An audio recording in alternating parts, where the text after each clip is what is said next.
三宝 be three treasures for new Tao receivers.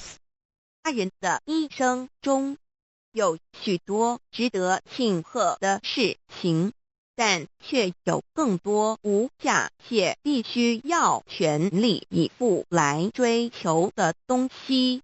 There are many things in life worth celebrating.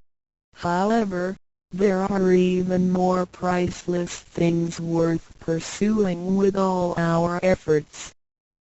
2500多年前，当释迦牟尼佛仍是王子时，亲眼目睹了人世间之生老病死。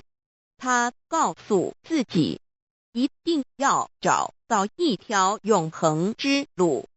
于是他放弃了王位及荣华富贵，四处去找寻名师及永久解脱的法门。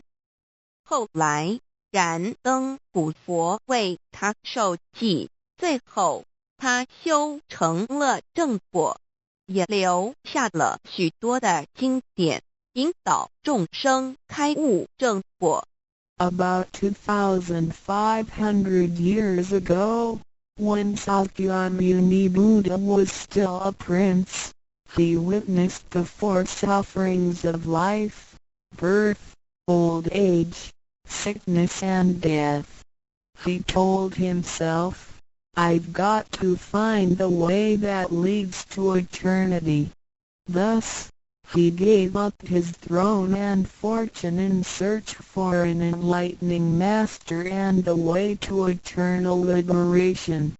Later, he was initiated by Dipamkara Buddha and eventually reached Buddhahood. Sakyamuni Buddha's teachings were collected by his disciples as sutras. The large collection of sutras have continued to guide sentient beings even till this day. 在一般人的思维里，极有价值、罕有又很不容易得到的东西，而且是人类所一直在追求的，我们才会称之为宝。今天您在上天的恩典及诸佛菩萨的祝福下求了道，得了三宝。得道就是当初佛陀及古往今来的修行者、宗教家倾毕生之力所追寻的永恒之路。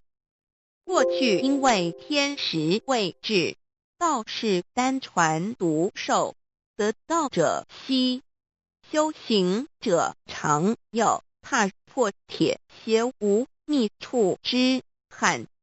如今上天慈悲大开普渡，得道者众，求道者可说是得来全不费功夫。虽然得道容易，也是自己累世佛缘根基深厚，